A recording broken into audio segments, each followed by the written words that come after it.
You guys are members of board of directors from various hospitals across Massachusetts. Now I see that, but I don't know your role. I don't know who you are. Yeah. Sorry. We're an outside consulting group that advocates for systematically oppressed people. And we supposedly invited you? We invited you, and everyone accepted you. I see. So we're on your turf? That's correct. Okay, it's important for us to know that, so good, thank you. Okay, I have the privilege of reading, you might like to know who your judges are, I didn't do that last time. Do you want to start? Just give me a little sense of who you are. Sure, I'm Clark Warner, I'm an employee at IBM in product management, but probably more relevant to this, I'm just finishing a master's in theological studies at Boston University, where my focus has been on ethics. And not just theological, also political and business. I'm Diane Lindquist. At the moment, I'm Chief Compliance Officer at American Renal, which is a national dialysis company. I've been Chief Compliance Officer at Physician Practice Plan in Washington, D.C., and also I've been practicing healthcare law for 30 years and have dealt over and over. I mean, you picked a really, really meaty topic, so it'll be fun to hear what you have to say. And I'm Gail O'Brien. My background is corporate, as well as I was invited to Mitsubishi Motors after the sexual harassment lawsuit to help change the culture. I've worked for Pricewaterhouse. I'm an executive coach, and I write the ethics coach column for Entrepreneur Magazine. All right, we're delighted you're here, and I am going to read you what everybody has to listen to at the beginning. So, if I may. In this part of the competition, you are taking on a fictional business. Isn't that interesting? You didn't know that, did you? And you're assigning us an identity, which you've told us. You've told us who you are. You'll have 25 minutes plus 5 as a buffer. You've already set the timer, I assume, for 30. You are going to talk about the legal, financial, ethical dimensions of the problem, recommend a solution that passes muster on all 3 counts. During this time, you're going to be uninterrupted. We're going to just listen. Then we have 20 minutes to be the role that you've asked us to be, to ask you questions in that role about your whole presentation. Anything that we want clearer or want to understand, but it's designed to help you for tomorrow. We have to ask everything in the context of as if we were really board members and if you need to elaborate. Then we have 10 minutes of being ourselves, and our goal is only to give you information that will impact the ethics part of the program. Because tomorrow's program is really, as you know, focused on that. I need to tell you, because some teams have made this mistake, that any use of technical, philosophical language like utilitarianism, deontology, autonomy, any of that is not what you would use in a business forum, so you get marked off for it. So you can say the same things that represent it, just don't use language like that in case somebody hasn't gone to college and doesn't have a business ethic and doesn't know, feels you're talking down to them. So that's out. You can read, you can use your notes, but you can't read from a script without it impacting the overall impact on us of your presentation. And lastly, and I'm sure this is a real surprise to you, every member of the team must have a speaking role. I know, I'm sorry to be the one, make it up. Okay, so we will look forward to hearing you, and I will now clear the stage for this timer, and you've got yours ready to go. Mm-hmm. Will I ever be able to do this? Okay. You ready? We're ready. We're ready. All right, well, thank you, board members, for joining us today. We're really excited you're here. We're happy to have you. We want to talk about a little bit of an ethical sticky situation coming up when it comes to the current practice of medical billing, and that's why we're here today. We'll get to who we are in just a minute. And that being said, we'll get going. So what are we going to talk about today? First, we're going to give some premises of why we think there's a problem with the way the bills are currently handled. We're going to briefly touch on, the more specific accounting details that are coming out of these billing procedures, why this is happening. We're going to talk about those who are most likely to be impacted by this, who we have to look out for, why we're here, who we are representing. We're going to have a little bit of an ethical discussion, what's right, what's wrong, what stance we're going to take, and we're going to pitch a solution that we think legally conforms, is ethically compliant, the main reason we're here, and is financially feasible. And then, of course, you guys will field some questions. Who are we? We're undervoiced. We're an advocate group for systematically oppressed people. And who are we? What about us? My name is James Barone. I studied accounting in school, pursued a career in health industries, in audit. And the reason health is so important to me is without it, I can't participate in triathlons. My name is Daniel Apadula. I studied philosophy in school and I pursued a career in philosophy in academia. And why this topic is important to me, even as someone in philosophy, is because I do a lot of work with justice and I want to be sure that justice is being promoted in every facet of our lives, but especially one as important as a hospital. My name is Abigail Lynch and I study medicine. This topic is important to me because I plan on going to medical school in the future. I want to make sure that the organization that I am under is ethically sound. My name is James O'Connor. Apart from being a fiduciary, I studied political science and history, and this topic is important to me because I intend to have children. I want the best possible system for them. All right, so in order to begin, we need to think about how a hospital's values should be. And the American Hospital Association considers 4 core values, those being governance and leadership, stewardship, quality of care, and community health and benefit, which means that a hospital should be a leader for their community, that they should promote this service over their own personal interests, that they should provide a quality of care, and that should be for the community's health and their benefit.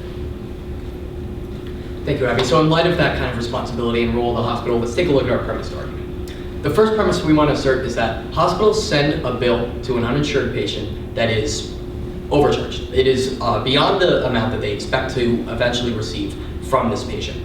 As a result, this practice ends up being dishonest to the client. They're kind of sending home a bill to them that they don't expect them to pay in full in any way. And this third premise comes from that hospitals, as Abby was alluding to, kind of have a responsibility to the patient and to the community to promote their health and well-being sort of beyond the minutia of working in a hospital. They need to be promoting their health when they re-enter the community. And this fourth premise comes out of that when we send home this bill, when we send this bill that's overcharged, that is too big, we don't expect them to pay it, it causes a great deal of financial stress, causes a great deal of mental stress, and that jeopardizes this patient and community health that they should be looking out for. And so therefore, the process as it stands ought to be changed. Thanks. And as we move forward, we want to keep in mind the entire cycle when we're talking about this hospital cycle. We have to separate, and you guys are familiar with this because you see it. We're stepping away from this picture that the patient comes in, is healed, is sent home, and the process is over. Because again, a lot of people coming in aren't coming in reading the menu, I need this, ordering. We're not trading price for service here. It's something that happens. So after we go home, the hospital has to have a dialogue with the patient about how can we make sure that we continue to run as a hospital without putting you down if you don't have the means to afford it. So keep that whole cycle in mind. Now, as you're all familiar with, just to get back up to speed with the accounting side of this, how does hospital reimbursement work?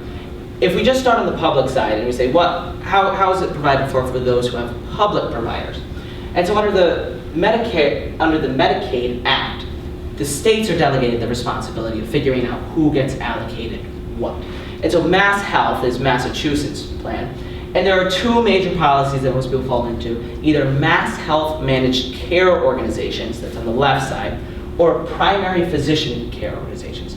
Now the individual elects which they want, and the reimbursement to the hospital is going to depend on which group you are in. The Mass Health Managed Care Organizations tend to reimburse based on a diagnosis-related group. So in other words, if you're diagnosed with something, there's some set cap or some set amount the government will later reimburse the hospital, so you have to bill one way for that. On the other side, if you're an inpatient or outpatient, depending on the primary physician that you've chosen, you may get reimbursed per fee, you may get reimbursed per day. It changes depending. Now this is just the public side, and this is just people on Medicaid, so that's just one group of people. I'm sure we have been bombarded by commercials before. You see it gets crazy. We got a lot of private insurers to deal with too. And all of them are gonna have different reimbursement strategies. So, what do we do to simplify our accounting system? Because we do want to focus our resources on making sure we get care out.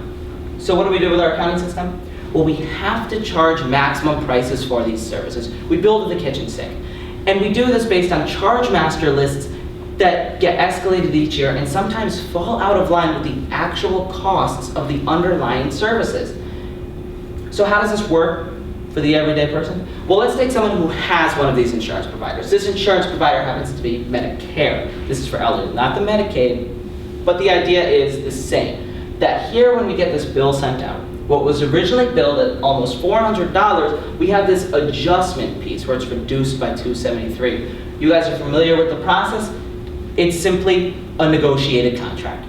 Every single insurer is going to do it differently, but they'll never pay more than you charge, right? So the final price this person pays is $22, but the amount that the hospital collects is about $110. So it's important to see that we are billing more than we ever expect to collect. And an important note is that this doesn't change our patient revenue services because it counts as a contra revenue account. These adjustments are contra revenue accounts. These are not expenses. So what happens with the uninsured? They don't have these pricing agents to deflect that $400 initial charge. I'm going to pass it over to James now, and he's going to let you know who these uninsured people are. Thank you, James. But before we know who they are, we need to know what governments are and what their responsibilities. So, according to a World Health Report, France is stated as having the #1 system in the world for insuring people. However, many people still fall through the cracks. Even in the #1 country in the world for providing universal health insurance, people who are immigrants and people who are not fully understanding the system, don't have an educational background, do not always get adequate health insurance. We are not France. Unfortunately, our system is even less comprehensive. We have systems like Medicare, Medicaid, and the more recent Affordable Care Act, but even those do not leave everyone with health insurance. And the basis of our argument is that no matter what laws are passed in Congress, there will always be people who are not left with insurance. We need a solution.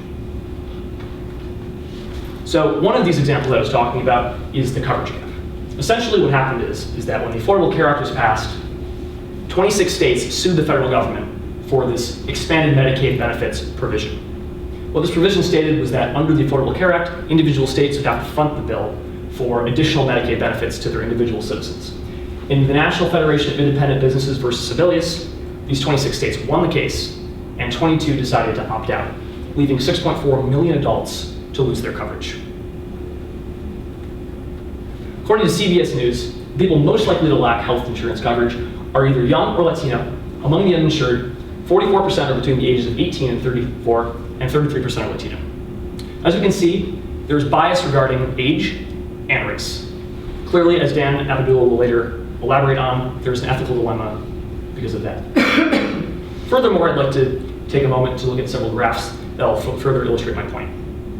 As you can see, 73% of people without health insurance have one or more full-time worker in their family. That means that these people generally have low-income jobs. And even so, they still wind up without health insurance.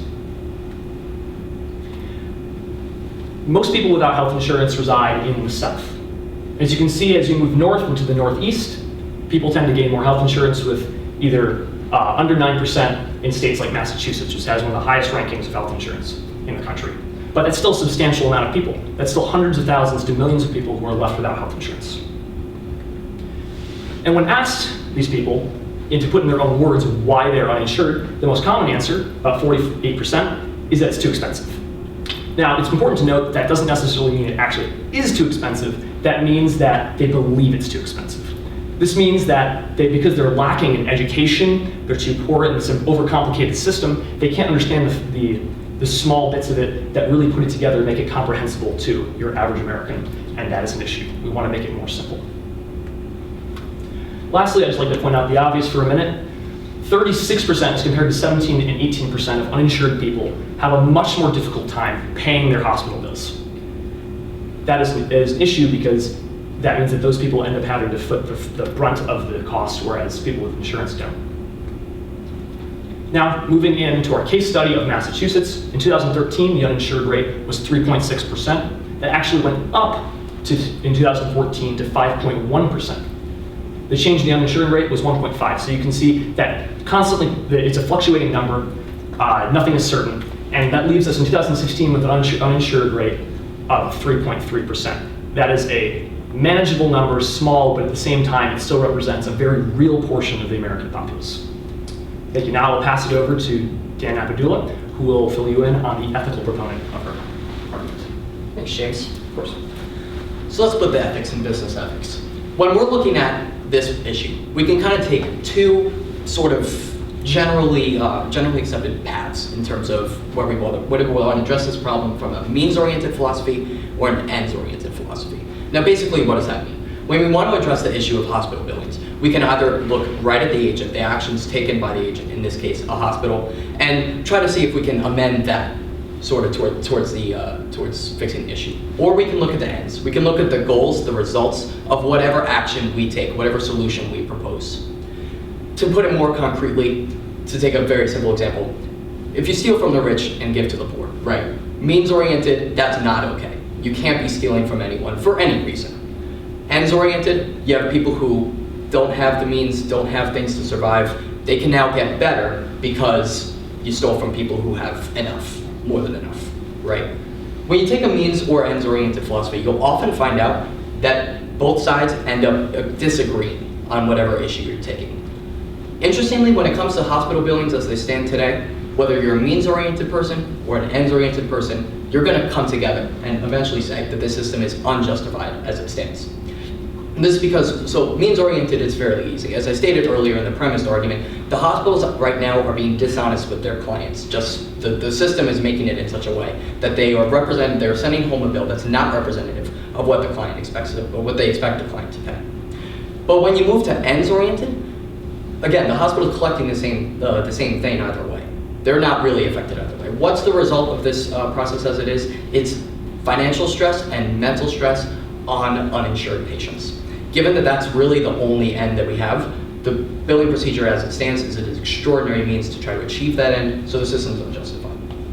Now, whether you're means or ends-oriented folk, you want to be protecting human rights. And so that metric that our group wants to use for human rights is the Universal Declaration of Human Rights as proposed in 1948 by the United Nations in the wake of World War II. It's a political document, but we believe that it is well representative of kind of just specifically delineating the rights that we want to be protecting for people. And when we do so, we see there are some violations with the system as it stands. Articles 2 and 7, they speak about just sort of generally entitlement to all the rights that are later set out in the document, with no distinction to race or sex or gender or to socioeconomic status, things of that nature. And as James O'Connor just well put for us, the uninsured are pretty specifically, pretty specifically in certain groups. They're of a certain age, they're of a certain race, they're of a certain socioeconomic status. Insofar as they're getting this financial and mental stress sort of assigned to them, we have to stop this. We have to stop this process as it is. It's discrimination against them. Now, Articles 3 and 22 speak about security of person. Article 3 is very simple. It says life, liberty, and security of person ought to be guaranteed. And Article 22 talks about your place in society, how that's guaranteed. And those are also kind of thrown into disarray with the process as it stands now, because people, the hospital is, you don't want to go to a hospital. You don't want to incur the financial and mental stress that you'll get with this overpriced bill. And then Article 25 is pretty straightforward. The hospital ought to be promoting health and well-being for everyone and everyone in their family, and it's not being done. It's not being protected all the way. Even when they leave the hospital, they incur the stress of having to try to pay a bill. Now let's look at the Hippocratic Oath. Now, the Hippocratic Oath, unlike the Universal Declaration of Human Rights, might be more related to a hospital in that every physician who works in this hospital has to take the Hippocratic Oath in order to practice. So when you reduce the Hippocratic Oath, it's really a means-oriented philosophy. It says not to do any harm to your patients. But when we look at sort of more at an expanded level, it talks about the physician as a member of society. They're not just an employee of the hospital taking care of patients that are within the confines of the hospital. They're talking about people who live outside the hospital, live in the community, people who are not sick or injured, but are healthy and are at risk of becoming sick and injured. Doctors have to be taking care of those people just as much as they have to be taking care of the people inside the hospital. They have to be promoting a healthy community. Now, it's the responsibility of the hospital to promote this healthy community such that the doctors can abide by the precepts of the Hippocratic Oath. And insofar as the hospital is sending bills home to people that stress them out, that make them feel, that make them worry about whether they're going to be able to pay it, the doctor isn't doing his job. And it's no fault of his own, and it's no fault of the hospitals for that matter. It's the system as it stands. Obviously, the structure as it is, this paradigm, ought to be amended, and to sort of try to get into that as to who's accountable, how we can start to go down that path, I'll turn it over to Abby. Thank you, Dan. So we've talked about the fact that there are millions of Americans who are currently uninsured, and that being uninsured affects them both financially and emotionally. It comes into question who is accountable for these issues and why they are accountable. I'd first like to delve into how being uninsured affects the health of those individuals. So a study was performed by the American Journal for Public Health to see whether there was a relationship between mortality and being uninsured. And what they found is that more than 40,000 Americans die annually from being uninsured, and this is with a hazard ratio of 1.4. Interestingly, what this study found was that uninsured are less likely to go to hospitals, but they're more likely to be admitted under pre-ambulatory care-sensitive conditions, which means that, for instance, if I was uninsured and I injured myself, instead of going to a hospital, I tried to fix my injury myself. In doing so, further injured myself, and having to be admitted to the ER under an injury that was worse off than the primary injury was. So, does insurance improve health?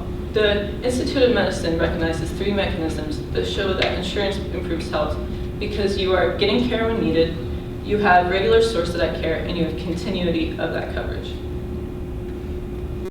So the American Hospital Association's mission statement is as follows: to advance the health of individuals and communities, they lead to represent and serve health care organizations that are accountable to the community and committed to public improvement. So what is accountability? Well, according to Larry DeGan of the Center for Healthcare Organization Transformation, accountability has to do with taking into account community, political, commercial, and patient interests and expectations.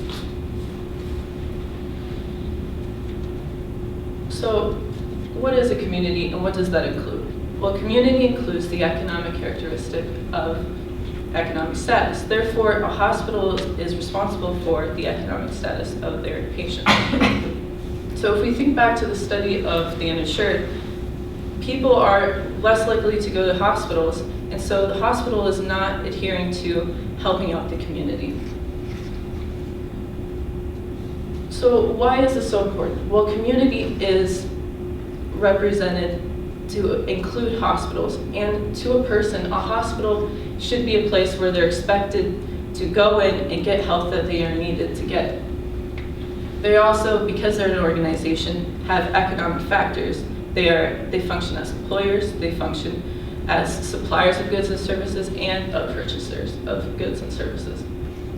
So why is an individual so important? Of course, a hospital is responsible for more than just their patients. They're responsible for their stockholders, they're responsible for their doctors, and for their other employees. But the important thing to keep in note is that according to the American Hospital Association, patient care should not be obstructed by and must take precedent over the financial interest of these organizations. Therefore, if there is a solution out there that helps solve the problem that the uninsured pose on a society and the hospital can do it, it is their responsibility to do so. I'd like to now turn it over to James, who will talk about this solution. Thanks, Evan. So you've heard from everyone, who are the uninsured, what's the problem they're facing, what is this doing to their health, so what can we do? What can we do as hospitals to move forward from this? And we want better health care, so this is where we have to move. Here's our solution, and this is going to be broken out differently for different hospitals, and this is why we're hoping some of you will contact us later, and we're going to get back in touch and work out how exactly we can make this system work for you. But the idea is this: when an uninsured individual walks through the door, before we send home a bill, we of course resuscitate as needed, and before we send it, we send that bill that would have been sent, that $400 bill that would have been sent, to another internal office where we take a look at the actual costs associated, or whatever system. And that's where it's going to be different for every hospital. Different cost systems, different, however we go about managing it, we'll do research into it before we do that specific piece. And then we send that new bill to the uninsured person.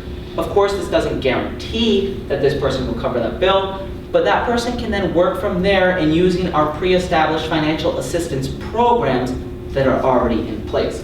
But now we no longer have that initial shock. We no longer have that uninformed person receiving this bill that was meant for an insurance company. If we look back at this example, in this case, if we reevaluated, the bill that would be actually sent home would actually be about $110, varying based on your system. And that, again, the patient wouldn't be paying $22 because they didn't have an insurance provider, right? That wouldn't be taken out of it. But the idea is it would be more reflective of what the hospital needs to continue operations as helping the community. So is this feasible? When we pull up the 2014 records, we see that. Now, this is in the face of a 3% decline in outpatient services and a 1% decline of inpatient services. We see 87% of hospitals are performing above a 0% margin, and the actual median itself has risen about 1% since 2013 into 2014. The idea here is we have room for current expenditures to go forward with establishing this project. You know, in some cases, are we going to capitalize this, or are we going to make these current expenditures? We have room either way. Even in operating margins alone, where frequently rhetoric claims that we're losing because we have people who can't pay.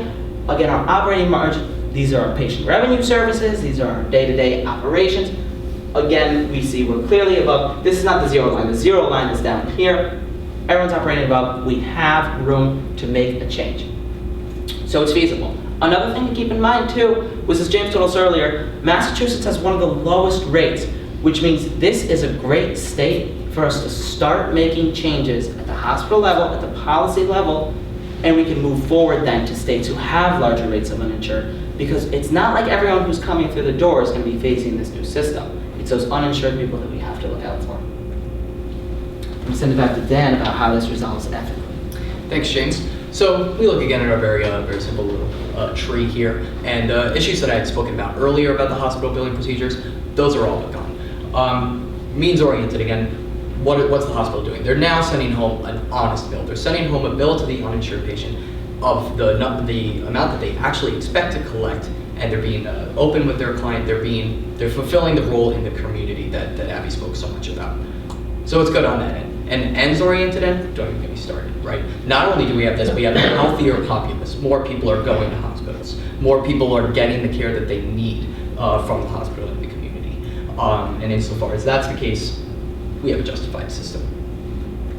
We'll look again at the human rights issues that I had spoken about earlier. Again, those are also all but gone. There's no more discrimination of any kind. Everyone is being billed the same. Everyone's being billed the same, whether they're in a certain age, a certain race, it doesn't matter. Everyone, uninsured or insured, is looked at the same way by the hospital. They're billed the same way.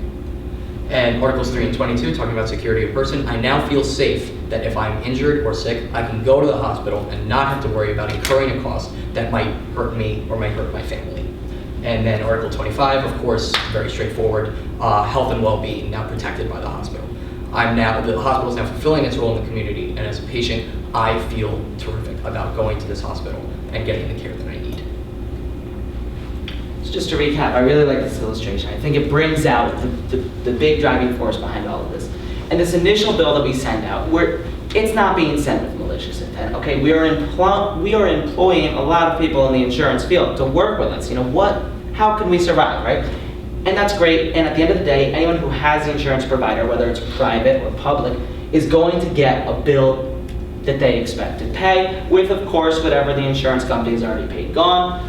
When we hit the uninsured person with this generated bill, we have some unintended conflicts that we did not intend from the start. So with our new internal office, we hope to resolve that issue so that at the end of the day, we're not sending out these bills that were intended more for those insurance providers. It's a more fair representation. That's all we have for today.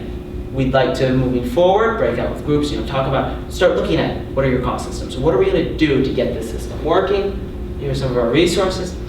And we'll take some questions now for the larger group that might help people understand. Would you reset, please, for 20 minutes? Of course.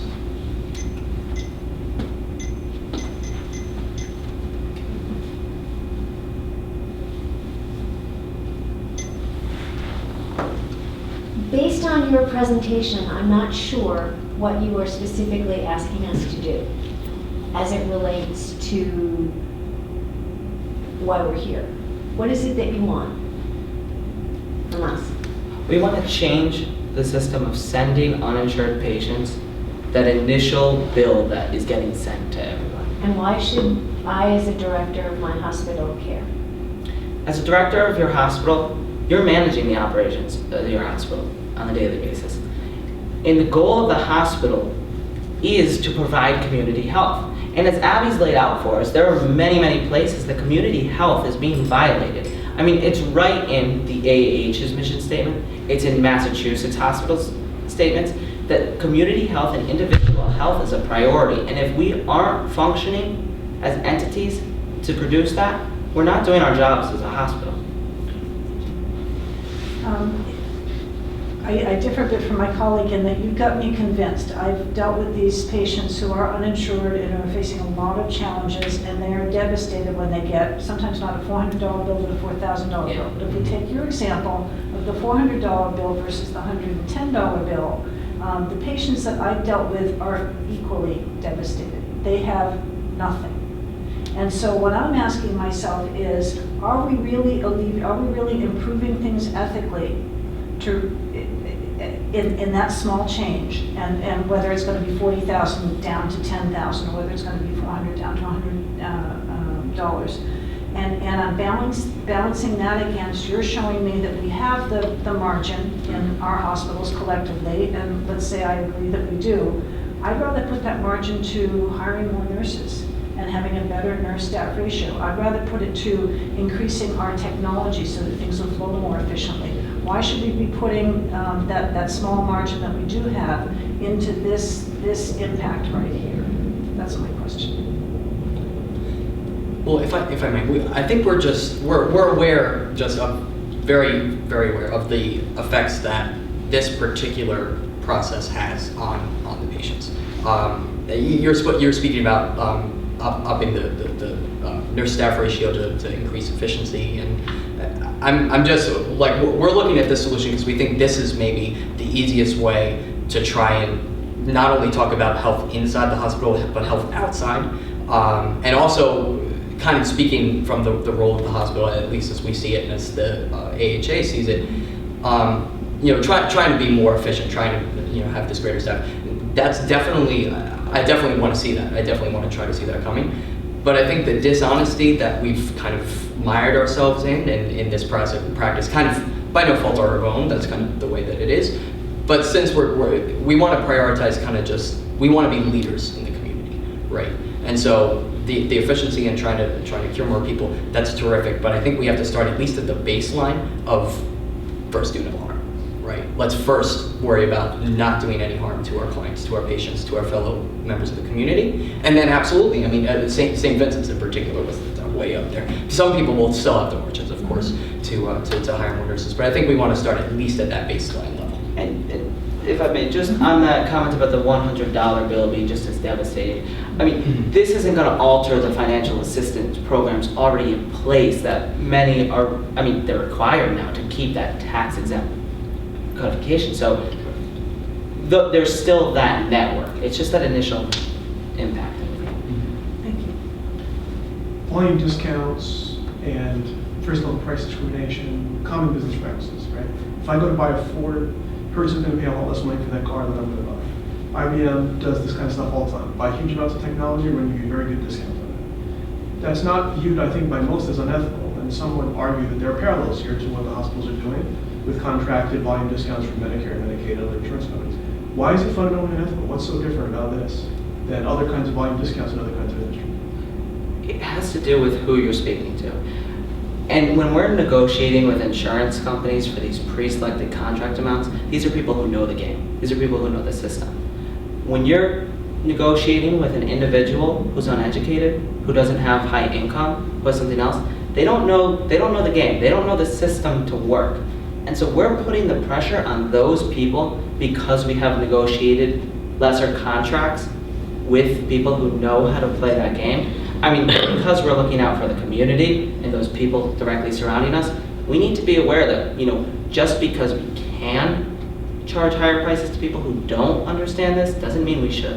And I think that's especially true given that we're talking about people who are sick and injured. They're particularly vulnerable, even leaving aside the fact whether they're uneducated or in a certain lower class or something. And so you want to be watching out for trying to take advantage of people that are in a position to be taken advantage of, especially when it comes to, like you buying a Ford is different from hers buying a Ford. You buying, certain technology is different from IBM buying technology. All of those things we're talking about, none of those things, I should say, is health. None of those things is, really just core staying alive, keeping yourself together. And so I think it's just what James spoke about and what I'm speaking about now about who we're talking with and how important it is to them. Do you draw a distinction then between emergency services and pure elective services? Yeah, I think we would, right? Yeah. Yeah, so we weren't so clear with it. This is more for the emergency services and preemptive services. Something that's cosmetics, I mean, that's an important distinction. yes. Yeah. Good. Thank you. So if I'm trying to bottom line this, and I, not the bottom line, are you actually saying to us that you want the Hippocratic oath that applies to doctors to apply to us as directors and how we're running the hospital? I want to say that, yes, insofar as the hospital creates the environment in which the physicians work. Now, the physician, when he sends a patient home, when he's done, the letter of his job, he's performed surgery, he's administered a cure or whatever, right? It's out of his hands at this point. The billing department is not his responsibility. Yet his patient goes home in the paradigm that we have now and is not fully treated because they come home and they still have to deal with, the tangible effects of stress, of having to deal with the bill that's been sent home. And so we need the directors of the hospital, the directors of billing at the hospital, to abide by it only insofar as they create an environment in which it can be abided by. Yeah. Does that make sense? As is, it's creating an environment where people who had to sign this oath have no choice but to break it. And I think it's important to note too that it could come to question when a patient goes to a doctor and they're like, I can't afford this. What is the doctor to do? Like, they face many more ethical dilemmas because they can't treat a pet patient per se, like pro bono under the hospital. So director, being the person above that doctor, is responsible for the implications that these cause. I have a follow-up question, if you don't mind, please. All right. So I need to know whether you have data, actual information that suggests what the level of harm is specifically to the uninsured. How are you measuring our impact? Theoretically, I understand what you're saying, but I need to know, if you're asking us to change policies, what you know that should drive me to be worried about this. Well, I think that goes back to the study that I went to before, where that is a big question, and there was many studies to measure these problems. And the fact of the matter is, when they did the study, they compared it to the people who are uninsured versus people who are insured. And there's trends that suggest that the people who are uninsured are way more likely not to go to a hospital. If they're chronically ill, they're less likely to get regular source of care. They are more likely, they have a higher chance of dying because of being uninsured and not getting that care over a period of time. So Do they also have a higher rate of going to the emergency room and costing more? They do in the sense of the whole pre-ambulatory care sensitive conditions, because the fact of the matter is, if you are uninsured, if you have a higher risk of being admitted to the ER under pre-ambulatory care sensitive conditions, you are going because your injury is far worse than it was before.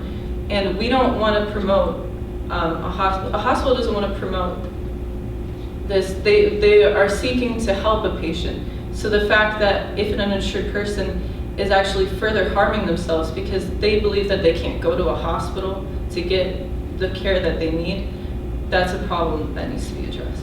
And for me, I'm sorry, the American Journal of Public Health study specifically states almost 45,000 people die due to uninsured, being uninsured, I should say. And so that's, that talks about a lot of things that I was talking about as pre-ambulatory care condition, or people who don't get the care that they need, or people who get less than the care that they need precisely because they're uninsured. And that number just enough, and I it's think, important is to also that this measurement, it wasn't just taken of all uninsured. They've excluded that it's through a certain age group. Like they do not, if you're over 65, they do not include you because you could get the care that you need. And they exclude people who haven't had, who are smokers. Like they've made it so that they can try to get the best data that they can to show that there is such a relationship. So if we accept that the harm of the dishonest bill, as you call it, is something that deserves our attention and that ought to be mitigated, the solution that you proposed is going to require us to have more staff in our finance department, in our billing department, who are going to be working on simply changing the numbers. Why couldn't we have a simpler solution, just a cover letter, saying, dear patient, as far as we can tell so far, you're uninsured. We've already reached out to you to see if we can get you to sign up for the Affordable Care Act or something like that. It hasn't worked so far. We're concerned about your well-being. Please contact our financial office and we can talk to you about this $50,000 bill for 33 hours of treatment or something like that. Why can you explain to me why the solution you're proposing instead of something much less onerous on us? Well, if I may, one of the studies that we found showed that people just don't understand the system. They no matter what information we put forward to them, people are unable to learn because of their lack of education, because some of their these poor jobs, they don't have enough background in these complicated issues to understand that this is the best option. 48% of people cited that healthcare is too expensive even when they have those options. That's the most common reason. They just don't understand. They see insurance as something culturally that they don't have at their disposal. So no matter what kind of informational campaign we can do, and I'm not saying that's a bad idea, we should absolutely promote that system. There will still be a percentage of people that will be left uninsured, that will be harmed, as we've shown before. And more importantly, as long as there is that group of people that are uninsured that will be harmed by the lack of a system for them, that is who we're representing. We want a voice for those people because we have the ability to help them. And if they're not able, because of their backgrounds, to get to that position, that's our responsibility ethically. And technology is on our side in this case, because in the way back, if we were doing this on paper, that'd be really difficult information to piece through. But just with the leaps and bounds of technology, we can process a lot of data more quickly. So it's not like we're staffing a huge engagement to do this, right? We have it toned in based on one, technology, and two, only 3% of people in Massachusetts are uninsured, right? Plus or minus, we're going up and down based on the year. So it's not like this is a huge, comprehensive, we're gonna hire on a whole new team. You've drawn a line, I think, between the Declaration of Human Rights saying there shouldn't be discrimination against people and the fact that the uninsured tend to be members of minority groups, Latinos in particular. But isn't it just coincidental that rates of uninsurance and low wages and so forth are higher in the Latino community than they are in another community? Yeah, for sure. Yeah, I guess I want to say that it's discrimination by extension, in a way, right? Like, I mean, we're not like, of course, a hospital is not legislating against, certain groups, certain demographics, right? But given the realities of the situation, knowing that it's just overwhelmingly people of a certain race, people of a certain age that fall into this category, I think kind of not being conscious of the effect that this policy has on them is detrimental to us in the health profession. It's a discriminatory effect, not necessarily. Right, yes, yeah. Thank you for the correction, yeah. You made a statement in the handout that you gave us, when an uninsured patient receives a bill presenting overcharges that the hospital would not expect to claim from even an insured individual, community health is obstructed. Now, are you saying we're not doing our jobs? Yeah, sure. I mean, I know that's, you know, you don't want to hear that. I understand that the hospital wants to believe that they're doing a good job. But, you know, as I'm sure you'd agree with that, that community health is an important part of the I would say hospital. more that one of the quotes that I cited had to do with, if it's in the power of the hospital to do and it's feasible, it is their responsibility that they should attempt to do it. So I think that's because it is a feasible thing to do, and it's because it is what a hospital has shown throughout all mission statements, throughout what they represent. It is needed to be done. Not necessarily saying, hey, you're not doing your jobs, but we more like want to say, look what you further can do to better help your community, like enlighten what can be done. And doing your job is obviously on a spectrum. It's not that, oh, hospitals have failed. Right. Look at what hospitals have done. The idea is that there's runway, there's room for improvement, and we'd like to help. Anything more? So I do. Okay. Give that. Yeah, so I mean, this is more financial than ethical, but actually I have a couple. So you mentioned that we're at a 2.6% average gross margin on these hospitals. I'm curious as to whether anybody pays these high bills. And if anybody pays these high bills, is the hospital somehow dependent on them for their 4.2% median margin at 2.6% operating? It's a good question, and I don't have an exact figure of what is being paid. But what we do know is that over 80% are coming in with insurance providers, right?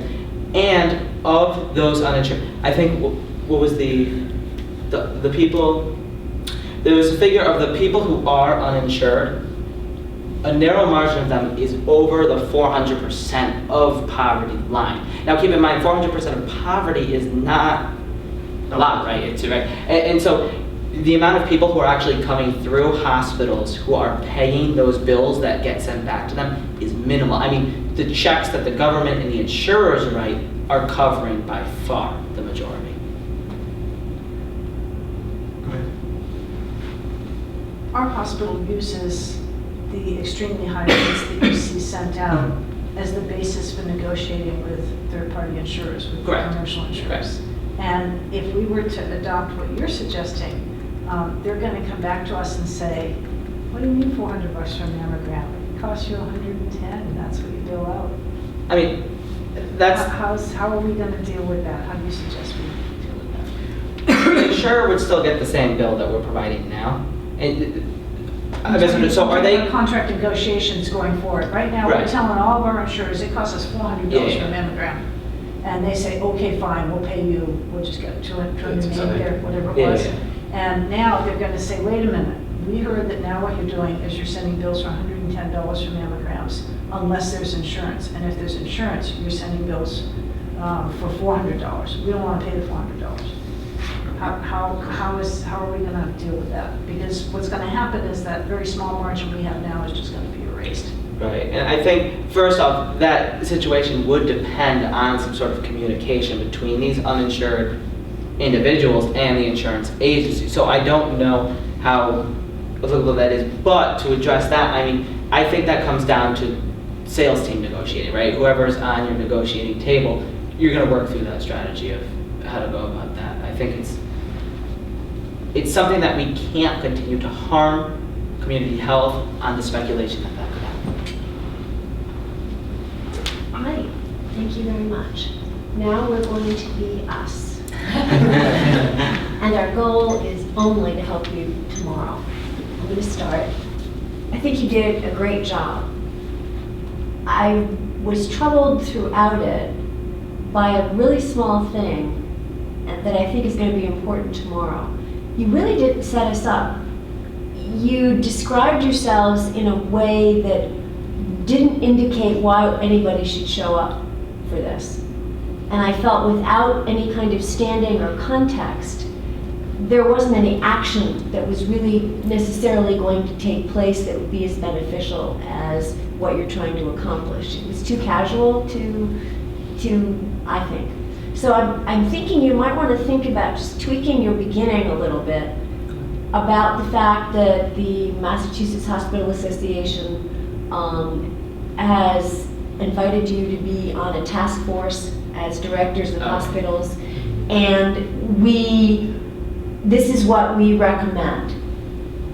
You're being taken seriously from the beginning because you're going to be talking to, I don't know what group you're in tomorrow, I haven't looked yet, but assume it's people who have no context. And as you're talking about why you're selling this in 10 minutes, you really, I think, need a better call to action. And I asked you some questions that really, your answers to all of us were very sharp and good.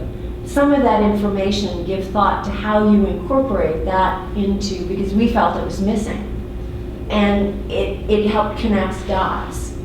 So you've got 10 minutes tomorrow to knock whoever dead, that's a bad word, to knock your idea home. You have some wonderful quotes. You grabbed some great information. You will be relieved tomorrow of the financial and some of the others. So you can really hone in on this. But the question you asked, Diane, was really a good one. And I was at the end, all of the questions were good, both of you, but I was really wondering, your answer wasn't bad, but it occurred to me that if you raised that in your group and then had a really compelling answer to it, your whole point is to persuade these people to buy in. And if you can take an objection or two and use the powerful ethical kind of context, and I was sort of kidding about the Hippocratic Oath, but it is a culture issue, and there's a dichotomy of I mean, one of you said, doctors know they're breaking the oath when they do this. Think about that, I think, because it'll give you a more compelling thing. And although you didn't use, utilitarianism, and you don't need to do means and ends. In the short period of time you've got, Oh, yeah, for sure. Your supportive information was terrific, and you don't need to set it up the way you might in a lecture. Okay. Because I think in 10 minutes, you are totally about convincing, and in order to do that, you have to get to the heart of the reasons why these people would want to make this task force happen. Or however you choose to set it up. Either you're asking them to accept the task force recommendation, or you're presenting to them what you hope the task force does. However you do it, you need to be selling. And the context you had was vague enough that you weren't using the powerful information to persuade as directly as if you had an end. And I don't mean a means here. Yeah. I just mean it. I understand. Which question was it that you said might be one that we want to raise preemptively? The insurance I think company's the- not wanting to pay. No, I mean, based on that. I think what she's referring to, and it was persuasive to me, is I said, I can't go, I'm always the practical person, because I'm doing these things, actually. We can't go and hire 10 more people to be cutting bills down. I mean, you're going to freak me out. But your answer was, so I think you need to put this whole thing in historical context. But I liked your last question too. But hang on with that for a minute. First of all, if you're going to ask any hospital to do more than they're doing now, the answer is no, okay? So you've got to get beyond that. And I think the way you do that is put it in historical context. You've got all this here, but I want to sharpen it for you. With the ACA, in Massachusetts, we only now have 3% uninsured.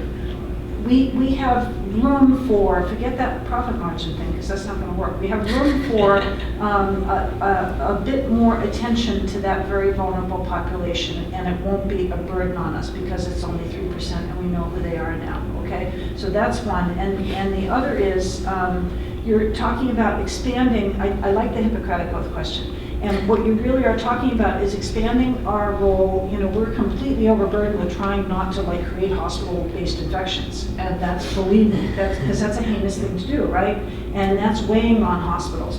You're talking about extending our ethical obligation to, we're a member of the community, and as a member of the community, our finance department shouldn't be imposing stress. That's kind of a, because right now, this is a very acceptable thing, what we're all doing, okay? These sending out the $40,000 bill and accepting $100 in payment, and being really grateful. This is how the world goes round. And you're suggesting, it's really a very powerful paradigm shift that you're suggesting. You're not going to win it this year with everybody, okay? So forget it. But I like it as an ethical argument. I like it very much, and I think you need to tie that to the historical. But You had, your last question yeah. was a good one, because it was essentially an objection. Mhm. You answered it, but I thought that, do you remember your last question? Oh, was it the one where I said, why not cover letter? No. No, that was- Oh, that's the one, that we Negotiation. use these words to negotiate. Yes. Yeah. Yeah, that's well, huge. but, and that I'm suggesting that they can say, yeah, okay, fine, we've always done it this way, is what you're telling me. How about we get the insurance companies involved too? And we tell them, Exactly. Yeah. we tell them, this is the real answer. We You tell the almost insurance said that, but companies. yeah. Yeah, so the only practical answer is, you have to tell us, to tell the insurance companies, we're doing this for 3% of the population. This is not our cost, because that's really how the negotiations go. Huh. And we're, no, $110 is not our cost. In fact, our cost is $800. We give it to you for $400.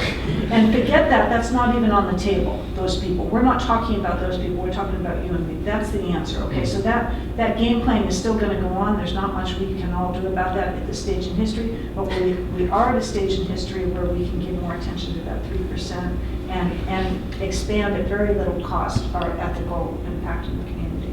I didn't think, yeah. So this isn't going to matter as much for tomorrow, but I would have liked to have seen a more holistic view of financial impact. Great. And one of the things that maybe that will help you is to focus on how much revenue you are actually getting now from the uninsured on average, as a way of figuring out what you might want to build. Right. And then you can, in the negotiations, you can talk about this as a cost recovery strategy with the uninsured, as opposed to what the price is of the classes you come down before. I like what Gail said earlier about the means and ends. Don't need that. The language could be more accessible. You can just say, we want to talk about what the outcome is to the community, and we want to talk about how people behave when they're doing something. There's no legal recoveries in here. It won't matter for tomorrow, but it would have been interesting to see. Well, I managed to do that. Yeah, but I would have liked to have seen, even if it's just to say, we don't see any legal implications with this, right? And the ethical problem doesn't have a legal dimension, that would have been fine. But it would be good to mention it. Memorize the quotes, I think, rather than read them off the card. I did like the way you introduced the way hospitals are supposed to behave, right? As a hook that says, this is like a virtue-based ethics question, this is how we're supposed to be, and we're not being that way, and so we should figure out how to improve that. I think that was, the thrust of your ethical dilemma and felt to me more like it was about whether we should have nationalized health care or nationalized health insurance, rather than whether hospitals should build one. And so some of the points I think you've gotten from Diana in particular, from Gail, are going to be really important to sharpening your ethical solution and your ethical problem to this issue of billing. Because a lot of that background would be, I think, in a wonderful debate about whether we should have Canadian-style national health care. But that's not the problem that you're putting before us. Right. Thanks. It occurs to me, has there been media attention about the disparity between the billing? Did you guys pick up this from news media, or did you pick up this from research? That's all you. I kind of picked it up just from something that happened with me. My brother had received something, and he was over 26, so he fell out of that Affordable Care Act thing. And it was like really surprising and confusing to him and to my parents. And the more he talked to people who were in similar situations, they were in a place where like they just resolved to, like, if you don't do anything, it'll go away. And I mean, and these were like huge charges, and like my parents were like freaking out, but there was like no tie between those. It was a serious problem. And so I said, like, I wonder like what is going on. So it wasn't like some news article came flashing across like. Can I this give you the disparity. historical background? Well, if we go back 10 years, but go ahead. what I wanted to do is just suggest to you that you throw out hospitals are being dishonest with clients. Okay. But the part of that can easily evolve to if you're reputation based. Yeah. And if in fact it becomes common knowledge, but because the underserved don't have a voice, we think, it is easy to forget that if we did this to people who do, it would then be a different issue. So I'm suggesting that that harm, Do more on their side. that harm aspect, I think needs to be a little tightened, sharpened, exactly. Because whether it's the dichotomy of what's happening to doctors and hospitals, whether it's what's happening to the duplicity that has an impact on stress, whatever the issues are, they're powerful issues. Don't just mention them more abstractly. You're persuading, so make it impossible for this to be ignored. I'm sorry, you were going to say something? Yeah, the historical backdrop is, and you can Google this, it's about